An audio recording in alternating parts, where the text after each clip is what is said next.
بسم اللہ الرحمن الرحیم۔ شروع کرتا ہوں اللہ کے پاک نام سے جو بہت بڑا مہربان نہایت رحم والا ہے۔ دیکھتی آنکھوں اور سنتے کانوں کو السلام علیکم۔ بہنوں، بھائیوں، بزرگوں، آج ہم اسلامی اسکالر، صوفیہ کرام، ثقافتی ورثے، اسلامی توصیف اور تاریخی شخصیات کی معلوماتی سیریز کی ویڈیو میں ہم تقیہ ام علی بنت غیث ابن علی المنازی کی سیرت اور ان کے مزار کی تاریخ کو بیان کر رہے ہیں۔ دوستو، بہنوں، بھائیوں، تقیہ ام علی بنت غیث ابن علی المنازی 12ویں صدی کی ایک ممتاز اسلامی اسکالر اور شاعرہ تھیں جو ایوبی دور میں اپنی فکری فضیلت اور شاعرانہ فضائل کے ساتھ مشہور ہوئی تھیں۔ وہ 505 ہجری 1111 عیسوی میں دمشق میں پیدا ہوئی، جو قرون وسطیٰ کی اسلامی دنیا کے دوران اسلامی تعلیم اور ثقافت کے بڑے مراکز میں سے ایک تھا۔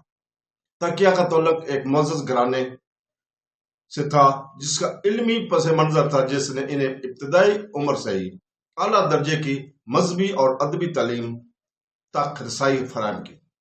ان کا پورا نام، جس میں لقب ام علی شامل ہے، جچگی کی حیثیت اور علمی احترام اور کنیت ارمان دونوں کو ظاہر کرتا ہے۔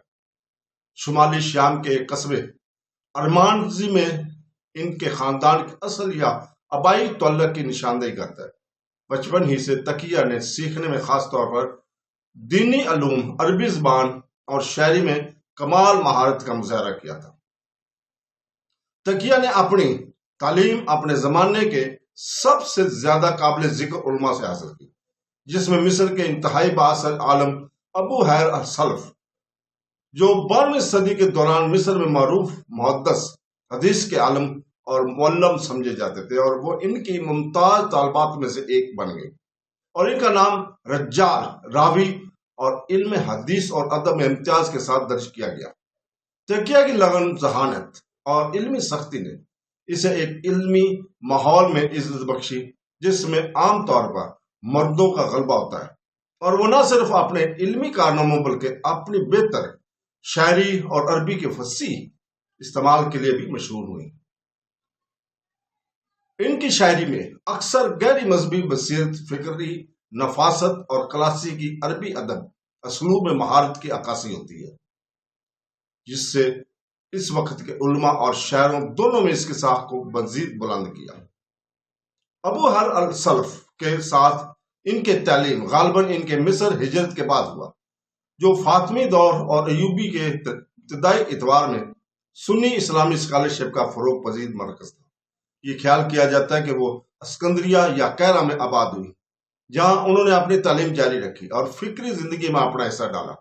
اس وقت مصر اہم مذہبی اور سیاسی تبدیلیوں سے گزر رہا تھا، خاص طور پر صلاح الدین ایوبی کے قائم کردہ ایوبی خاندان کی قیادت میں، جس نے شیعہ فاطمی خلافت کے زوال کے بعد سنی راسخ العقیدہ کو فروغ دیا تھا۔ تقیہ ایک سنی عالم کے طور پر مرکزی دھارے کی سنی روایت کے ساتھ ہم آہنگ مصر میں ایک معاون علمی ماحول پایا، اور ایک مشہور روایت پرست السلف کے ساتھ ان کی وابستگی سے اس دوران ہونے والی مذہبی تجدید کی مرکز میں رکھا گیا۔ تقیہ کی خدمات صرف علمی حلقوں تک محدود نہیں تھیں۔ ایک شاعرہ کے طور پر انہوں نے اپنی ادبی صلاحیتوں اور خوبصورت نظم میں گہرے خیالات کا اظہار کرنے کی صلاحیت کی وجہ سے پہچان حاصل کی۔ ایک ایسے دور میں جب خواتین کی آواز ہے علمی یا ادبی فارم پر شاد و نادر ہی بلند ہوتے تھے، تقیہ اپنی فکری موجودگی اور مرد علماء کے ساتھ برابری کی بنیاد پر مشغول ہونے کی صلاحیت کے لیے نمایاں تھے۔ وہ مسلمان خواتین کی نادر لیکن قابل احترام روایت کا حصہ تھے۔ وہ مسلمان خواتین کی ایک نادر لیکن قابل احترام روایت کا ایک حصہ تھی، جو مرد اور خواتین دونوں طالب علموں کی حدیث، ادب اور دینیات سکھاتی تھی۔ اگرچہ اس کی زیادہ تر شاعری مکمل طور پر زندہ نہیں رہی ہے، لیکن ایک شاعر اسکالر کے طور پر ان کی ساخت تاریخی سوانح لغات اور اس وقت کے علمی تواریخ کے ذریعے محفوظ رہی ہے، جس نے ان کے علمی اور ادبی مزاج کی تعریف کی ہے۔